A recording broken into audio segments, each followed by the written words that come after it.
اگر کامیابی چاہتے ہو نمازی بن جاؤ، کیونکہ نماز کے بغیر کوئی بھی کامیابی ممکن نہیں ہے۔ اپنے بہترین وقت کو نماز کے لیے وقف کر لو، کیونکہ تمہارے سب کام، تمہارے سب عمل نماز کے بعد ہی قبول ہوں گے۔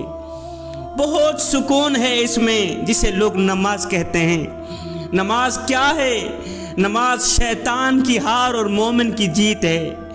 آئے خدا ناراض ہو گیا، خدا کو بھول چکے، زندگی اجیرن بن گئی، زندگی عذاب بن گئی، آزمائش میں مبتلا ہو گئے، دعائیں قبول نہیں ہوتی، سکھ چلے گئے، دکھوں نے گھیر لیا، خوشیوں کے جنازے نکل گئے، پریشانیوں نے، ٹینشنوں نے گھیر لیا۔ میں نے پوچھا فجر کی نماز پڑھتے ہو؟ کہا کیا کروں، آنکھ ہی نہیں کھلتی۔ فجر کی نماز قضا کر کے صبح کو کامیابی کی امید لگانا نادانگی ہے جوانو۔ کوئی عبادت کی چاہ میں رویا، کوئی عبادت کی راہ میں رویا۔ عجیب ہے یہ نماز محبت کا سلسلہ، کوئی قضا کر کے رویا تو کوئی ادا کر کے رویا۔ اللہ تعالیٰ نے ہمیں عبادت کے لیے پیدا فرمایا ہے۔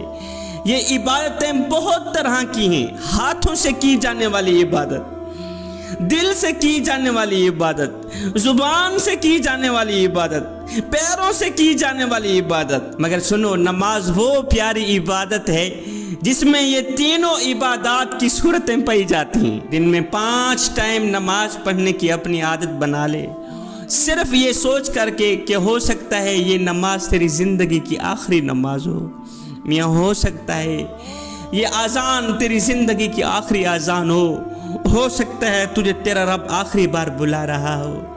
ایک عبادت گزار خاتون تھی، بڑھیا تھی۔ حضرت عبداللہ بن مبارک رحمۃ اللہ تعالی علیہ فرماتے ہیں کہ ایک عبادت گزار بڑھیا تھی، وہ دن کو روزہ رکھتی، رات کو قیام کرتی۔ ایک دن وہ نماز میں مشغول تھی کہ ایک بچھو نے اس عبادت گزار بڑھیا کو کاٹ لیا۔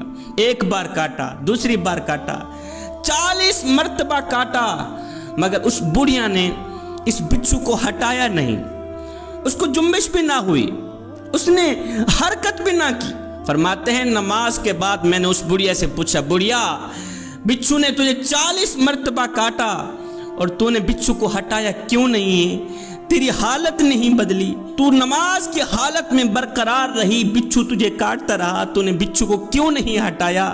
اس بڑھیا نے کہا، بیٹے نماز میرے اللہ کا کام ہے اور بچھو کو ہٹانا میرا کام ہے۔ نماز میرے اللہ کا کام، بچھو کو ہٹانا میرا کام ہے۔ بیٹے مجھے زیب نہیں دیتا کہ میں اللہ کا کام چھوڑ کر اپنا کام کروں۔